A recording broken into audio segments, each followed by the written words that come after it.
নমস্কার, শুরু করছি আজকের গল্প। শ্রী প্রভাত কুমার মুখোপাধ্যায়ের গল্প হীরালাল। হীরালাল জাতিতে ডোম, বৃদ্ধ হইয়াছে, বয়স 60 বৎসরের কম হইবে না। আকার খর্ব, দেহখানি ঘুর কৃষ্ণবর্ণ, অধিক স্থূলও নহে, কৃশও নহে, কিন্তু এত বয়স হইলেও তাহার দেহে এখনো বিলক্ষণ বল আছে। একদিনে সে অনায়াসে 10 ক্রোশ পথ চলিতে সমর্থ। তাহার চক্ষুর জ্যোতি আজিও অটুট আছে। প্রদীপের আলোকেও ছুঁচে সুতা পরাইতে পারে। গ্রামখানির নাম মানিকপুর। গ্রামের যেটা ডোমপাড়া, সেখানে অন্যান্য ডোমেদের বাস, সেখানে হিরু থাকে না। গ্রামের অপর প্রান্তে শ্মশান হইতে অল্প দূরে একখানি মাটির ঘরে সে একাকী বাস করে। তাহার স্ত্রী, পুত্র, পরিবার কেহই নেই। একে একে সকলেই মরিয়াছে। লোকে বলে ভূতেদের সহিত হিরুর ষড়যন্ত্র আছে। শ্মশান হইতে ভূতেরা গভীর রাত্রিতে তাহার সহিত সাক্ষাৎ করিতে আসে, কথাবার্তা কয়। সেই কারণে হিরু নাকি ডোমপাড়ায় থাকে না, এবং কথাবার্তার অসুবিধা হয় বলিয়াই হিরুর সম্মতিক্রমে সেই ভূতেরা নাকি উহার স্ত্রী, পুত্র, কন্যাকে একে একে মারিয়া ফেলিয়াছে। এবং সেই ভয়েই ডোমপাড়ায় হিরুর যে সকল আত্মীয় স্বজন আছে, তাহারা কেহই আসিয়া হিরুর সহিত বাস করিতে সম্মত নহে। কিন্তু আবার কেহ কেহ বলে হিরুর এই ভূত অপবাদ নিতান্ত মিথ্যা কথা। তবে সে একজন গুণী লোক বটে। অনেক রকম ঔষধ তাহার জানা আছে। মন্ত্রে তন্ত্রে ঝাড় ফুঁকেও সে ওস্তাদ। অমাবস্যার রাত্রে জঙ্গলে সে ঔষধ তুলিতে যায়, গোখরা সাপ মারিয়া তাহার বিষ নিষ্কাশিত করিয়া লয়, ইত্যাদি। যাহা হোক, ইহা সত্য যে 5খানা গ্রামের ছোট লোক বিশেষ বিশেষ রোগের জন্য হিরুর কাছে ঝাড়াইতে অথবা ঔষধ লইতে আসে। হিরুর ঘরখানির 2 ধারে বাঁশের 2টি মাচা বাঁধা আছে। একটিতে রাত্রে শয়ন করে, অন্যটিতে হাঁড়ি কলসিতে তাহার চাল ডাল ঔষধপত্র থাকে। বাহিরের দাওয়ার একদিকে তাহার উনান পাতা আছে, অপরদিকে সে আপন জাতিকর্ম করে। কুলা ডালা ধুচুনি বুনিয়া গ্রামে গিয়ে বিক্রয় করিয়া আসে। রাত্রি তখন প্রায় 11টা। শ্রাবণ মাস, শুক্লপক্ষের ত্রয়োদশী। কিন্তু আকাশ মেঘাচ্ছন্ন বলিয়া চারিদিক অন্ধকার। মাঝে মাঝে টিপ টিপ করিয়া বৃষ্টি হইতেছে, আবার বন্ধ হইয়া যাইতেছে। হিরু ঘরের মধ্যে প্রদীপের আলোয় বসিয়া একটা ধুচুনি বোনা শেষ করিতেছিল। দ্বার খোলা ছিল। প্রদীপের খানিকটা আলো দাওয়ার উপর গিয়া পড়িয়াছিল। হিরু হঠাৎ বাহিরের দিকে চাহিয়া দেখিল, স্ত্রীলোকের মতো কাপড় পরা কি একজন মানুষ তাহার দাওয়ায় দাঁড়াইয়া আছে। হিরু জিজ্ঞাসা করিল, কে গা? মানুষটি আস্তে আস্তে ঘরের ভিতরে আসিয়া দাঁড়াইল। পরিধানে একখানি কলকা পেড়ে বিলাতি শাড়ি, ঘোমটায় মুখখানি ঢাকা। হিরু আবার জিজ্ঞাসা করিল, কে গা তুমি? আগন্তুক আস্তে আস্তে সেখানে বসিল। বসিয়া অতি স্নিগ্ধ স্বরে প্রায় ফিসফিস করিয়াই বলিল, হিরু, তুমি বাবা আমার একটু উপকার করবে? হিরু সবিস্ময়ে বলিল, কি উপকার বলো? স্ত্রীলোকটি পূর্ববৎ নিম্নস্বরে বলিল, একটা ওষুধ। বলিয়া সে চুপ করিল। হিরু বলিল, কিসের ওষুধ চাই তোমার? কি ব্যারাম হয়েছে? আগন্তুক একটু যেন ইতস্তত করিয়া বলিল, আচ্ছা, তোমার কাছে বিষ-টিষও থাকে তো? হিরু সন্দেহপূর্ণ তীক্ষ্ণ দৃষ্টিতে সেই বস্ত্রাবৃত মূর্তির পানে চাহিয়া রহিল। শেষে বলিল, বিষ? বিষ কোথায় পাবো? কিন্তু ওষুধ বিশুধ রাখি বটে। কিসের ওষুধ চাই তোমার, তাই বলো না। স্ত্রীলোকটি বলিল, কেন আমার সঙ্গে ছলনা করছো হিরু?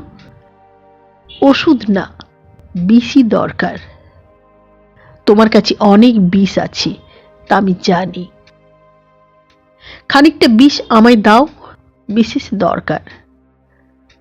হিরু তীক্ষ্ণস্বরে বলিল, কেন? বিষ নিয়ে তুমি কি করবে?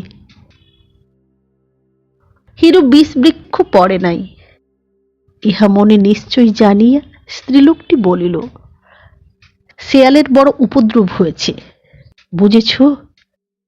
রান্নাঘরের বেড়া ফাঁক করে রোজ রাত্রি শেয়াল ঘরে ঢুকে আমার হাঁড়ি খেয়ে যায়। দুটো শেয়াল মরে, এরকম খানিকটা বিষ তুমি আমায় দিতে পারো? হিরু কিছুক্ষণ চুপ করিয়া রহিল। শেষে বলিল, কেন মিছে কষ্ট করে এই আঁধার রাতে এই জলকাদা ভেঙে এসেছো তুমি? বাড়ি যাও। ওসব কথার মধ্যে আমি কোনোদিন থাকিও নি, থাকবও না। পাঁচখানা গায়ের মধ্যে কোথাও কোনো দুর্ঘটনা হলে তোমরা এসে আমাকেই নিয়ে টানাটানি করো। কেন বলো দেখি? দুটো ওষুধপালা জানি, তাই পাঁচজনে আমার কাছে আসে। বিষ-টিষ রাখিও না, কাউকে দিও না। কেন তোমরা মিছামিছি আমায় সন্দেহ করো? রমণী বিস্মিতভাবে বলিল, আমরা সন্দেহ করি? হ্যাঁ, তোমরা সন্দেহ করো। তুমি কে তাও জানি, কি জন্যে এসেছো তাও আমি জানি। সভয় কণ্ঠে প্রশ্ন হইল, কে আমি? তুমি পুলিশ, তুমি পুরুষ মানুষ, স্ত্রীলোক সেজে এসেছ। নইলে এই আঁধার রাতে স্ত্রীলোকের বাবার সাধ্যি কি যে আসে? রমণী এই কথা শুনিয়া দাঁড়াইয়া উঠিল, নিজ স্বাভাবিক কণ্ঠে বলিল, আমি পুরুষ মানুষ? গলার স্বর শুনে বুঝতে পারছো না আমি পুরুষ কি স্ত্রীলোক? হিরু বিস্মিত হইল। স্ত্রী কণ্ঠস্বরই তো বটে, তাছাড়া কণ্ঠস্বরটা যেন হিরুর পরিচিত বলিয়াই বোধ হইল। কার কণ্ঠস্বর তাহাই সে স্মরণ করিতে চেষ্টা করিতেছিল, কিন্তু তাহাকে সংশয়াপন্ন মনে করিয়া স্ত্রীলোকটি বলিল, এখনো সন্দেহ? তবে দেখো। বলিয়া সেই অবগুণ্ঠনবতী কম্পিত হস্তে ধীরে ধীরে নিজ বক্ষের বসন সম্পূর্ণ উদ্ঘাটিত করিয়া দিল। নষ্ট প্রকৃতি স্ত্রীলোকের অসাধ্য কর্ম নাই। রাম রাম, রাম রাম বলিয়া হিরু মাথাটি হেঁট করিয়া বলিল, মা বসো। রমণী উপবেশন করিল। হিরু বলিল, আজকাল পুলিশের ভারী উপদ্রব হয়েছে। তোমার ঘুমটা দেখে, তোমার ফিস ফিস কথা শুনে তাই আমি সন্দেহ করেছিলাম তুমি জাল মেয়ে মানুষ। আসলে পুলিশের কোনো টিকটিকি। স্ত্রীলোকটি অবগুণ্ঠনের ভিতর হইতে বলিল, এখন তোমার সন্দেহ গেল? আমি যা চাই আমায় দাও তবে। এখন আর ফিসফিস করিয়া নহে। রমণী স্বাভাবিক কণ্ঠেই কথা কহিতে লাগিল। হিরু বলিল, তুমি যা চাও তা আমি তোমায় দিতে পারি, কিন্তু এসব জিনিসের দাম খুব বেশি, তা জানো তো? রমণী বলিল, জানি। 50 টাকা আমি এনেছি, এই নাও। বলিয়া নিজ কোটি দেশ হইতে গেঁজে খুলিয়া লইয়া হিরুর সম্মুখে রাখিয়া বলিল, গুনে নাও। হিরু বলিল, তোমার শেয়াল মরলে পুলিশ এসে যখন আমায় ধরে নিয়ে যাবে তখন ও 50 তো তাদের পুজো দিতেই যাবে, আরো 50 চাই। স্ত্রীলোকটি ক্ষুণ্ণস্বরে বলিল, আরো 50 চাই? আর তো আনিনি, অত বেশি লাগবে তা তো আমি জানতাম না। হিরু বলিল, কাল টাকা এনে জিনিস নিয়ে যেও। স্ত্রীলোকটি কাতর কণ্ঠে বলিল, কাল হলে চলবে না হিরু, আজই আমার চাই যে, তাছাড়া কাল আমার আসবার উপায়ও নেই। হিরু বলিল, সে তুমি বুঝো, কিন্তু 100 টাকার কমে এ কাজ আমি পারবো না বাছা, আমার সাপ কথা। রমণী ক্ষণকাল মাত্র কি চিন্তা করিল, তারপর নিজ বাম প্রকোষ্ঠ হইতে স্বর্ণ বলয় উন্মোচন করিয়া, এই নাও, এর দাম 50 টাকারও বেশি। দাও, আমায় জিনিস দাও। হিরু বালাটি হাতে লইয়া প্রদীপের আলোকে ধরিয়া ঘুরাইয়া ফিরাইয়া সেটি পরীক্ষা করিল।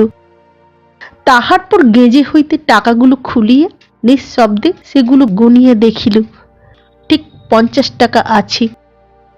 টাকা এবং বালা মাচার উপর শয্যাতলে লুকাইয়া অপর মাচা হইতে একটি হাঁড়ি নামাইয়া লইল। তাহার ভিতর গাছের কতকগুলো শুষ্ক শিকড়, কয়েকটা শিশি ও অনেকগুলো ছোট ছোট পুঁটলি ছিল। একটা শিশি আলোকে ধরিয়ে বেশ করিয়া পরীক্ষা করিয়া একটু ছেঁড়া কাপড়ের উপর তাহা উপুর করিল। কাগজে পড়িল কিসের কতকটা গুঁড়া। শিশি ছিপিবদ্ধ করিয়া কাগজের মোড়ক করিয়া রমণীর হাতে দিয়ে বলিল, এই নাও, দুধের সঙ্গে মিশিয়ে দিও। রমণী জিজ্ঞাসা করিল, এতেই হবে তো? দুটো শেয়াল মরবে? হিরু বলিল, যথেষ্ট হবে। রমণী মোড়ক লইয়া বলিল, এ কি? শেখো বিষ, ভয়ানক জোর। যে শেয়ালকে খাওয়াবে 1 ঘন্টার মধ্যে তার শরীরে কলেরার লক্ষণ প্রকাশ পাবে, 2-3 ঘন্টার মধ্যেই শেষ।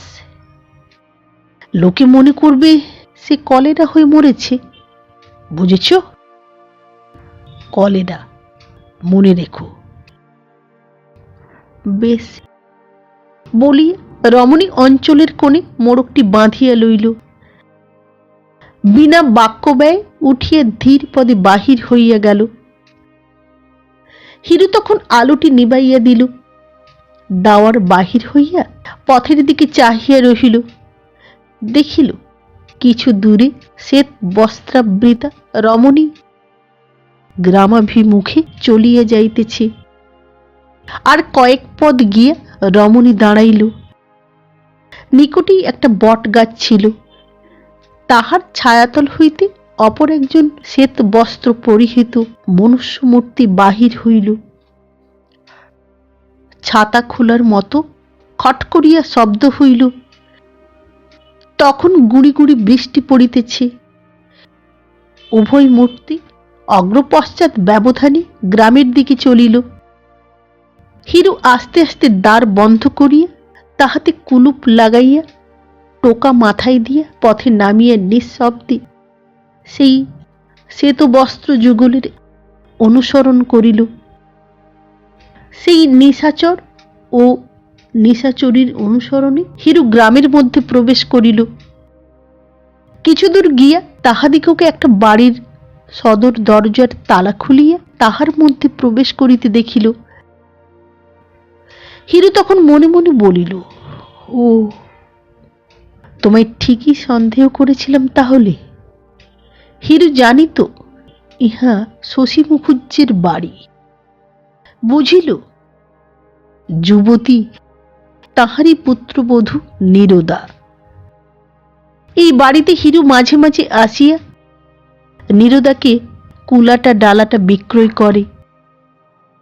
গত 2 বৎসর যাবৎ ইহার স্বামী বিদেশে। হিরু শুনিয়াছিল নীরদার স্বামী শীঘ্র বাড়ি আসিবে।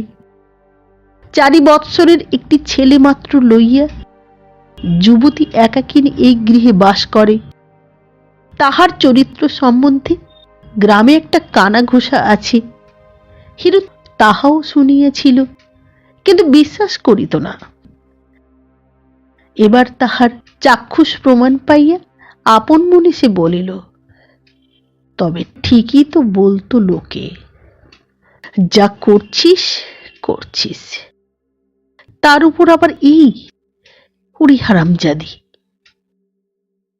হিরু নিঃশব্দে আপন ঘরে ফিরিয়া আসিয়া পা ধুইয়া এক ছিলিম তামাক সাজিয়া খাইয়া মাচাটির উপর উঠিয়া শয়ন করিয়া অবিলম্বে নিদ্রিত হইয়া পড়িল। পরদিন প্রাতেও আকাশ তেমনি মেঘাচ্ছন্ন, মাঝে মাঝে টিপ টিপ করিয়া বৃষ্টি পড়িতেছে। মানিকপুর গ্রামের 2 ক্রোশ দূরে রেলওয়ে স্টেশন। বেলা 7টার সময় পশ্চিম হইতে একখানি প্যাসেঞ্জার গাড়ি আসিয়া স্টেশনে দাঁড়াইল। মানিকপুর গ্রামের শশী মুখুজ্জির পুত্র বিনোদ লাল একটি 3য় শ্রেণীর কামরা হইতে ব্যাগ ও ছাতা হস্তে নামিয়া পড়িল। প্ল্যাটফর্মে নামিয়া এদিক ওদিক চাহিয়া দেখিল কোন লোক তাহাকে লইতে আসিয়াছে কিনা। কাহাকেও দেখিতে পাইল না। মনে মনে বলিল, কেই বা আছে যে নিতে আসবে। বাইরে গিয়ে দেখি যদি গরুর গাড়িটারি একখানা পাঠিয়ে থাকে। এই সময় বৃষ্টি আসিল। ছাতাটি খুলিয়া তখন সে টিকিট দিবার ফটকের দিকে অগ্রসর হইল।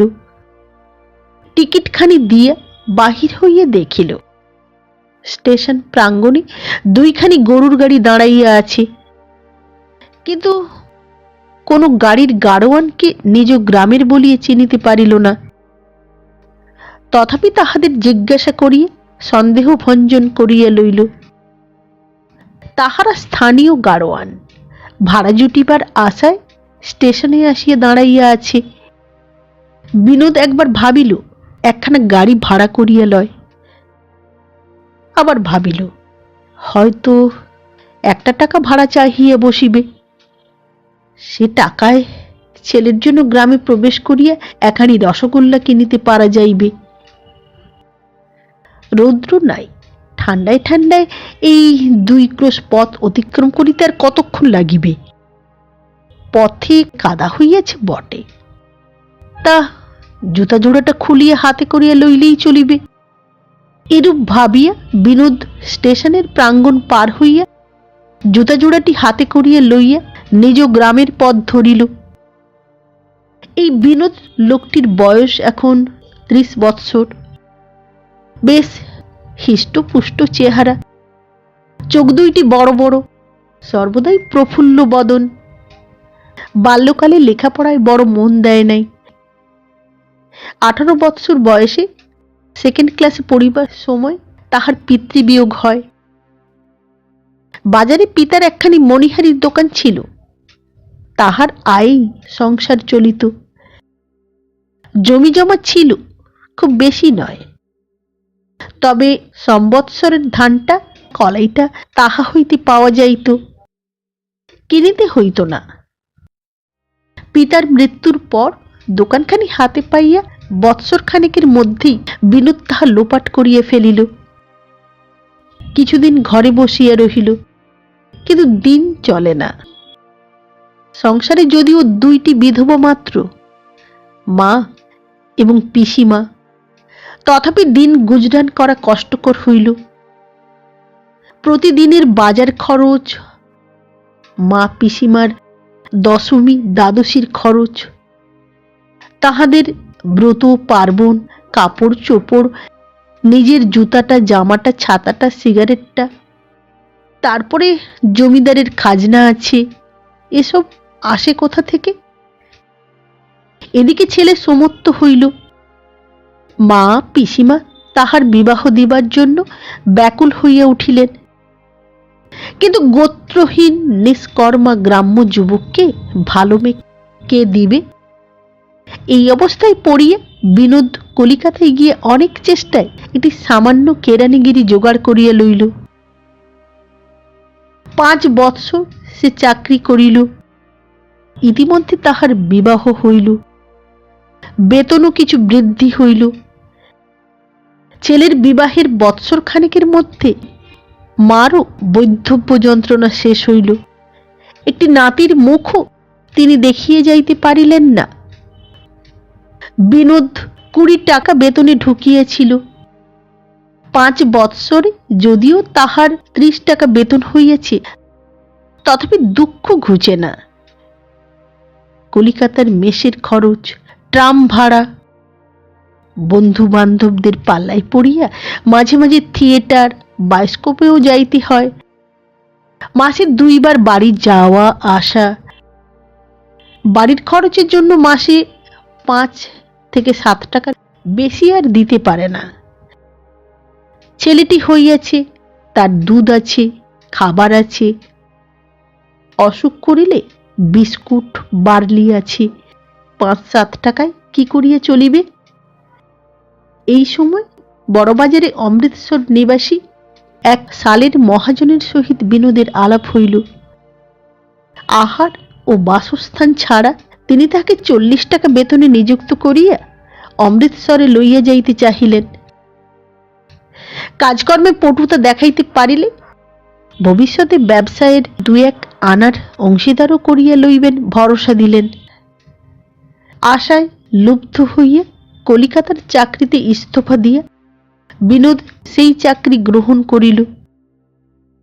বাড়ি গিয়া দিন 10-12 থাকিয়া স্ত্রী পুত্রকে পিসিমার জিম্মায় রাখিয়া 2 বৎসর পূর্বে আষাঢ় মাসে বিনোদ অমৃতসর চলিয়া গিয়েছিল, আর আজ ফিরিতেছে। অমৃতসরে পৌঁছিবার মাস 2 পরেই সে পিসিমার মৃত্যু সংবাদ পায়। মাত্র 2 মাসের চাকরি। মনিব ছুটি দিল না, বলিল ইচ্ছা করিলে চাকরি ছাড়িয়ে চলিয়ে যাইতে পারো। বিনোদ পাড়া প্রতিবেশী, অভিভাবক, স্থানীয়গণকে চিঠি লিখিল। তাহারা এক বাক্যে উত্তর দিলেন, আমরা রহিয়াছি। ভাবনা কি? বৌমাকে আগলাইবার জন্য একজন প্রবীণা ঝি রাখিয়া দিব, আর নিজেরা সর্বদা দেখাশোনা করিব। বিনোদের শ্বশুর বাড়ি গ্রাম হইতে অধিক দূরে নহে, কিন্তু তাহার শ্বশুর শাশুড়ি নাই, শালারাও কেহ জীবিত নাই। বিধবা খুড়শাশুড়ি তাহার নাবালক পুত্রকন্যাগণ সহ সেখানে বাস করেন। তথাপি বিনোদ সেই খুড়শাশুড়িকে পত্র লিখিল। তিনি উত্তর দিলেন, সে কি হয় বাবা, তোমার বাপ পিতামহের ভিটায় সন্ধ্যা পড়িবে না, এ কেমন কথা? নীরদা সেইখানেই এখন থাকুক, পরে তুমি সুবিধা মতো তাকে তোমার চাকরি স্থানে লইয়া যাইও। নীরদা অমৃতসর গেলে বাপ পিতামহের ভিটায় কে সন্ধ্যা দিবে সে সম্বন্ধে কোনো সদুপায় খুঁড়িমা নির্দেশ করেন নাই। পাড়া প্রতিবেশীরা নিজেরা যত দেখাশোনা করুন আর না করুন, প্রবীণা ঝি একটি তাহারা জোগাড় করিয়া দিয়াছিলেন। কিন্তু মাস 2 পরে নীরদার সহিত ঝগড়া করিয়া সে চলিয়া যায়। একটি ঠিকা ঝি রাখা হইল, সে হাটবাজার করিয়া বাসন মাজিয়া চলিয়া যায়। বিনোদ বাড়ি গিয়া স্ত্রীকে লইয়া আসিবে বলিয়া মাঝে ছুটি চাহিয়াছিল, কিন্তু গভর্নমেন্ট অফিস তো নহে, মহাজনী কারবার। আজ না কাল, এ মাসে না ও মাসে, এই করিয়া এতদিনের পর তাহারা বিনোদকে 1 মাসের ছুটি দিয়েছিলেন। কে রে, হিরেলাল নাকি? এখনো তুই বেঁচে আছিস? হিরু ডোম তাহার দাওয়ায় বসিয়া ডালা বনিতেছিল। চাহিয়া দেখিল ছাতা মাথায়, জুতা ও ব্যাগ হাতে বিনোদ রাস্তায় দাঁড়াইয়া ওইরূপ চিৎকার করিতেছে। হিরুকে নিরুত্তর দেখিয়া বিনোদ রাস্তা হইতে নামিয়া হিরুর কুটিরের দিকে আসিতে আসিতে হাসি মুখে প্রশ্ন করিল, কি রে হিরু, এখনো বেঁচে আছিস? এইবার হিরুর কথা জোগাইল, আছি বই কি দাদা ঠাকুর, এসো দাওয়ায় উঠে এসো, প্রণাম করি। বিনোদ বলিল, পায়ে যে কাদা হিরু, বলিয়া রাস্তা হইতে নামিল। নিকটে একটা গর্তে জল দাঁড়াইয়াছিল, সেইখানে পা ধুইয়া হিরুর দাওয়ায় গিয়া উঠিল। হিরু তাহাকে প্রণাম করিয়া বসিবার জন্য নতুন এক টুকরা বাঁশের চাটাই বিছাইয়া দিয়ে জিজ্ঞাসা করিল, এতদিন বাড়ি ছেড়ে কোথায় ছিলে দাদা ঠাকুর? অমৃতসরে চাকরি করছিলাম রে। কেন, যাবার সময় তো তোকে বলে গিয়েছিলাম। মনিব ছুটি দেয় না, কাজেই আসতে পারিনি। 1 মাসের ছুটি পেয়ে বাড়ি এসেছি। হিরু গম্ভীর মুখে অন্যদিকে চাহিয়া রহিল। তাহার ভাব দেখিয়ে বিনোদ জিজ্ঞাসা করিল, হিরু, তুই মুখখানা এমন হাঁড়ি করে বসে রয়েছিস কেন? 2 বছর পরে দেখা, একটা কথা কইছিস নে? হ্যাঁ রে, আমাদের বাড়িতে কোনো খারাপ খবর আছে নাকি? তুই আজকালের মধ্যে আমাদের ওদিকে গিয়েছিলি? আমার ছেলে, পরিবার সবাই ভালো আছে তো? হিরু গম্ভীরভাবে বলিল, অনেকদিন ওদিকে যাওয়া হয়নি। বিনোদ বলিল, তা যাবি কেন? আমি বিদেশে যাবার সময় তোকে বলে গেলাম, হিরু, আমাদের বাড়ি সর্বদা যাবি। বউ একলা রইল, দেখবি, শুনবি, খোঁজ খবর নিবি। তুই বললি, তার খোঁজ খবর নেব না দা ঠাকুর? তোমার বাপ একদিন আমার যে উপকারটা করেছিলেন, আমি তো তোমাদের বিনিমাইনের বাঁধা চাকর। তুই এই কথা বলেছিলি কিনা বল? হিরু পূর্ববৎ গম্ভীরভাবে বলিল, মাঝে মাঝে আমি গেছি বই কি, তোমাদের বাড়িতে না গেলেও খবর টবর পাই। বৌমাকে কালও আমি পথে দেখেছি, সবাই ভালো আছে। বিনোদ বলিল, আচ্ছা হিরু, তুই বস, আমি এখন উঠি, বাড়িতে হয়তো তারা কত ভাবছে। বলি বিনোদ উঠিয়া দাঁড়াইল। হিরু বিনোদকে প্রণাম করিয়া গম্ভীর মুখে বসিয়া রহিল। বিনোদ চলিয়া গেলে সে আপনার মনে বলিল, হায় রে সংসার। আজ আর হিরু কুলা ডালা লইয়া গ্রামে বিক্রয় করিতে বাহির হইল না। সমস্ত দিন ঘরে বসিয়া রহিল, তামাক খাইল, অনেক চিন্তা করিল। সন্ধ্যা হইল, রাত্রি হইল। যখন প্রায় 12টা, হিরু তখন গত রাত্রে প্রাপ্ত সেই বালা ও টাকা 50টি লইয়া কোমরে বাঁধিয়া ঘর বন্ধ করিয়া আস্তে আস্তে বাহির হইল। গ্রামের ভিতর গিয়া ক্রমে বিনোদের বাড়ির নিকট পৌঁছিল। বাড়ির চারিদিক প্রদক্ষিণ করিয়া দেখিল, ভিতরে কোনো সাড়া শব্দ নাই, নিস্তব্ধ। কিন্তু উঠানের আম গাছে আলো পড়িয়াছে। খিড়কি দুয়ারের নিকটবর্তী প্রাচীরের একটা স্থান নির্বাচিত করিয়া কৌশলে তাহার উপর উঠিয়া হিরু নিঃশব্দে ভিতরে লাফাইয়া পড়িল। ধীরে ধীরে অগ্রসর হইয়া দেখিল, রান্নাঘরের নিকট হ্যারিকেন লণ্ঠন মিটিমিটি করিয়া জ্বলিতেছে। হিরু ধীর পদে সম্মুখে গিয়ে বলিল, কি দিদি ঠাকুরুন, এখনো ঘুমাওনি? সহসা হিরুর আগমনে নীরদা ভয়ে একেবারে কাঠ হইয়া গেল। কোনো কথাই সে বলিতে পারিল না। হিরু বলিল, ভয় পেয়েছ? দিদি ঠাকুরন, আমি হিরু, ভয় কি? এইবার নীরদার মুখ দিয়ে কথা বাহির হইল। সে বলিল, হিরু, তুই চোরের মতো এখানে কি করছিস? বাড়ি ঢুকলি কেমন করে?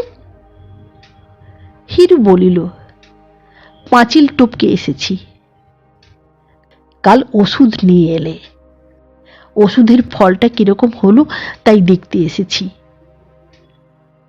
নীরদা বিস্মিত হইবার ভান করিয়া বলিল, ওষুধ? আমি আবার কবে তোর কাছ থেকে ওষুধ আনলাম? কি বলছিস পাগলের মতো? মদ টদ খেয়েছিস বুঝি? হিরু একটু উত্তেজিত স্বরে বলিল, ন্যাকামি রাখো না দিদি ঠাকুরন, আমি সবই জানি। কাল রাতে তোমার গলার স্বর শুনেই আমার সন্দেহ হয়েছিল যে তুমি। তারপর অন্ধকারে পিছু পিছু এসে তোমাকে আর তাকে এই বাড়ি ঢুকতে দেখেই তো গেলাম। সে যাক, এখন বলো দেখি, যেমন বলে দিয়েছিলাম দুধের সঙ্গে গুঁড়োটা মিশিয়ে দিয়েছ তো? নীরদা দেখিল আর ভণ্ডামি করা নিষ্ফল, বলিল, হ্যাঁ হ্যাঁ হিরু, খাইয়ে তো দিয়েছিলাম। কই, এখনো তো কিচ্ছু হলো না। দিব্যি তো নাক ডাকিয়ে ঘুমুচ্ছে। হিরু মৃদুস্বরে হাসিয়ে বলিল, ঘুমুবেই তো। ওষুধ দিতে আমারই যে একটু ভুল হয়ে গিয়েছিল কিনা।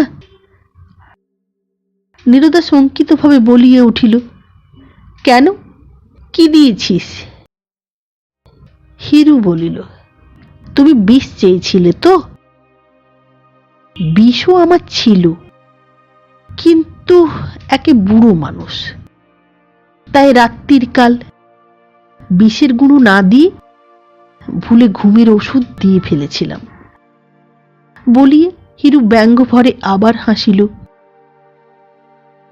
নীরদা তীক্ষ্ণ দৃষ্টিতে হিরুর মুখপানে চাহিল, ক্রোধ কম্পিত স্বরে কহিল, তবে তুই আমার সঙ্গে প্রতারণা করেছিস বল? আমাকে ফাঁকি দিয়ে টাকা নিয়েছিস? জোচ্চোর কোথাকার! এই গালি শুনিয়া হিরু রাগিয়া গেল। দন্তে দন্তে ঘর্ষণ করিয়া বলিল, হ্যালো শয়তানি নচ্ছারনি, হ্যাঁ তোকে ফাঁকি দিয়েই তো টাকা নিয়েছি। এখন আমি যে জন্য এসেছি তা বলি শোন। নে, তোর গয়না কাপড় বাক্স থেকে বের করে পুটলি বেঁধে নে। তোকে আজ রাত্রি কলকাতায় যেতে হবে। নীরদা বিস্মিত হইয়া বলিল, কলকাতায়? কলকাতায় আমি যাব কেন? হিরু ক্রোধকম্পিত স্বরে বলিল, কলকাতায় যাবি না তো কি এখানে থেকে স্বামী হত্যে ব্রহ্ম হত্যে করবি হতভাগী? নে, কাপড় চোপড় গুছিয়ে নে, ভোর 3টেই গাড়ি। আমি তোকে স্টেশনে পৌঁছে দিয়ে টিকিট কেটে গাড়িতে বসিয়ে দিয়ে চলে আসব। নীরদা কয়েক মুহূর্ত স্তব্ধ হইয়া রহিল, পরে বলিল, হেরেলাল, তোর আস্পর্ধা তো কম নয়। তুই আমায় হুকুম করছিস আমি যদি কলকাতায় না যাই? হিরু বলিল, না যাস? না যাস? এখনই বিনোদ দা ঠাকুরকে জাগিয়ে সব কথা তাকে বলে তাতে আমাদের দুজনে মিলে তোকে খুন করে উঠোনে গর্ত খুঁড়ে তোকে পুঁতে ফেলবো। হিরুর ভঙ্গি দেখিয়ে এবং তাহার কথা শুনিয়া নীরদা ভয়ে কাঁপিয়ে উঠিল। বলিল, হিরু, আমি যদি দোষ করে থাকি আমার স্বামী তার বিচার করবেন। তিনি যদি আমায় ত্যাগ করেন তখন আমি কলকাতায় যাব, যেখানে হয় যাব। তুই কেন এর মধ্যে? হিরু বলিল, আহা নেকু, স্বামী তোমার বিচার করবেন। বেচারি অঘরে পড়ে ঘুমোচ্ছে, তুমি যদি আজ রাতেই তার গলাটি ছুরি দিয়ে কেটে দাও, যে বিষ খাওয়াতে পারে সে কি আর গলা কাটতে পারে না? ওসব কথা আমি শুনবো না। ভোর 3টের গাড়িতে তোমায় যেতেই হবে কলকাতা। না যদি রাজি থাকো বলো, আমি শোরগোল শুরু করে দিই। নীরদা আর দাঁড়াইয়া থাকিতে পারিল না। তাহার শরীর অবশ হইয়া আসিতেছিল। সে ধপ করিয়া সেখানে বসিয়া পড়িল। প্রায় কাঁদিতে কাঁদিতে বলিল, কিন্তু হিরু, কলকাতায় যে আমাকে যেতে বলছো, সেখানে গিয়ে আমি কি খাবো? হিরু বলিল, তোমাদের দলের লোক সেখানে ঢের আছে। তারা যেমন করে খায় তুমিও সেই রকম করে খাবে। কিন্তু হিরু, আমি যে কলকাতায় কখনো যাইনি, কাউকে চিনি নে, আমি কি করে সেখানে যাব, কি করে কি করব? বলিয়া নীরদা চোখে আঁচল দিল। কথাটা শুনিয়া হিরু একটুখানি ভাবিল, শেষে বলিল, হ্যাঁ তা বটে। আচ্ছা চলো, আমি নিজেই তোমায় সঙ্গে করে রেখে আসব। রামবাগানে যে ডোমপাড়া আছে, সেই ডোমপাড়ায় আমাদের কজন আত্মীয় লোক থাকে। তাদের ধরে তোমার একটা ঠাঁই ঠিকানা করে দিয়ে আমি আসব। নীরদা দেখিল হিরু দৃঢ় প্রতিজ্ঞ। তাহার হাত হইতে নিস্তারের কোনো আশা নাই। তখন সে বলিল, আচ্ছা তাই চলো তবে। হিরু বলিল, তোমার স্বামীকে যা ঘুমের ওষুধ দিয়েছি, সে ঘুম সহজে এখন ভাঙবে না। কাল বেলা 8টা-9টা পর্যন্ত খুব ঘুমাবে। তোমার কোনো ভয় নেই। তুমি স্বচ্ছন্দে তোমার ঘরে গিয়ে তোমার কাপড় চোপড় গয়নাগাটিগুলো বের করে নাও গে। আমি কিন্তু ওই বারান্দায় দাঁড়িয়ে থাকব। কেন? পাছে তুমি তোমার স্বামীর গায়ে হাত দাও কি পালাও। নীরদা আর দ্বিরুক্তি না করিয়া উঠিয়া গেল। হিরু তাহার পশ্চাৎ পশ্চাৎ গিয়া বারান্দায় উঠিয়া ঠিক দরজা আগলাইয়া দাঁড়াইয়া রহিল। খাটের উপর দেখিল ছেলেটিকে পাশে লইয়া বিনোদ নাসিকা গর্জন পূর্বক অঘরে ঘুমাইতেছে। নীরদা বাক্স প্যাঁটরা খুলিয়া নিজ বস্ত্রালঙ্কার বাহির করিয়া একটি পুঁটলিতে বাঁধিতে লাগিল। হিরু বলিল, এই নাও, তোমার বালা নাও, আর 40 টাকা পুঁটলিতে বেঁধে নাও। 10টা টাকা আমি রাখলাম পথ খরচের জন্য। নীরদা দ্বারের কাছে আসিয়া টাকা ও বালা লইল। পুঁটলি বাঁধা হইলে সেটি কাঁধে করিয়া হিরুর সহিত বাহির হইল। হিরু নীরদাকে লইয়া প্রথমে নিজ কুটিরে আসিল। বাক্স খুলিয়া সাপ ধুতি বাহির করিল। বহুকালের একটি পিরান ছিল, তাহা গায়ে দিল। একখানি উড়ানি চাদর ছিল, তাহা মাথায় বাঁধিল। জুতা পায়ে দিয়া ছাতা লইয়া ঘরে দ্বারে কুলুপ দিয়া নীরদার পশ্চাৎ পশ্চাৎ স্টেশনের দিকে চলিল। পরদিন প্রাতে নিদ্রাভঙ্গে বিনোদ স্ত্রীকে না দেখিয়া অত্যন্ত ব্যাকুল হইয়া তাহার অন্বেষণে ব্যাপৃত হইল। ছেলেটা মা মা করিয়া কাঁদিতে লাগিল। ক্রমে বিনোদ অভাগিনীর পদস্খলনের বৃত্তান্ত অবগত হইল।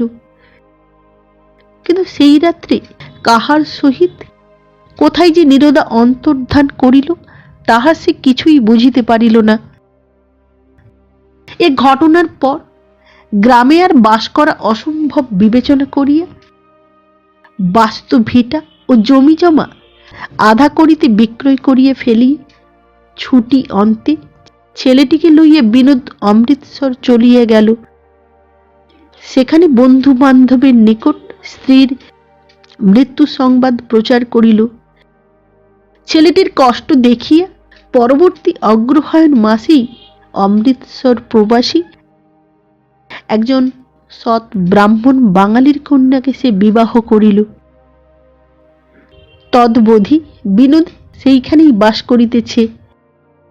চাকরিতে তাহার উন্নতি হইয়াছে, একখানি বাড়িও সেখানে নির্মাণ করিয়াছে শুনিতে পাই। নমস্কার। হীরালাল গল্পটি পাঠ করে শোনালাম। আবার দেখা হবে আগামী পর্বে একটি নতুন গল্প নিয়ে।